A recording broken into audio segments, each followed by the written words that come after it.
আমাদের সম্মানিত হাতে দেবেন। ধন্যবাদ। তাই তোরে ওই ছোট সুন্দর দেখো আল হাবিবের নাচ, দেখো সোহাগীর নাচ, দেখো চাঁদ বদনের নাচ, দেখো আল হাবিবের নাচ, দেখো সোহাগীর নাচ। সোহাগ চাঁদ বদনী ধ্বনি নাচ হতো দেখি, সোহাগ চাঁদ বদনী ধ্বনি পুষ্পস্তবক এলাকার যুদ্ধবে চলছে, এর আরো ব্যাপ্তি ঘটবে।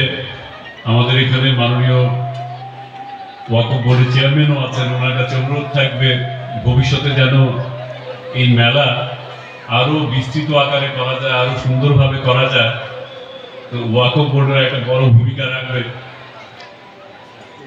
দেখুন, আমরা যেখানে বাঙালিরা আছি, জনজাতিরা আছি,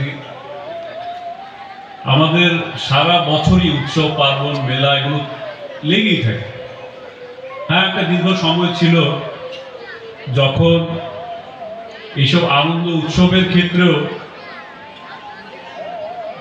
আমরা রাজনৈতিক হস্তক্ষেপ দেখতাম। মানুষ এতটা খোলা মনে উৎসবে অংশগ্রহণ করতে পারতেন না।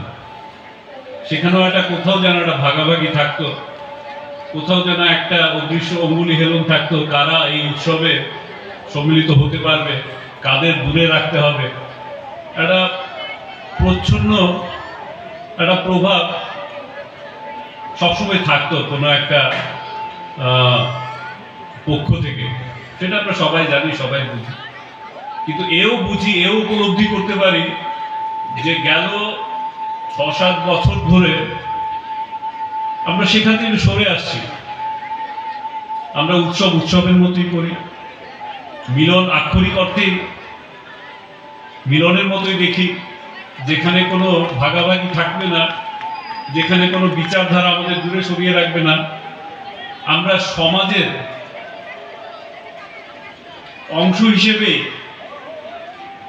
আমরা একসঙ্গে আসি। এই সমাজকে কিভাবে, এই সমাজের বন্ধনকে কিভাবে আরো দৃঢ় করতে পারি, সোশ্যাল ফেব্রিকটাকে কিভাবে আরো শক্ত করতে পারি, সেই দিকে আমাদের চেষ্টা থাকে, প্রচেষ্টা থাকে।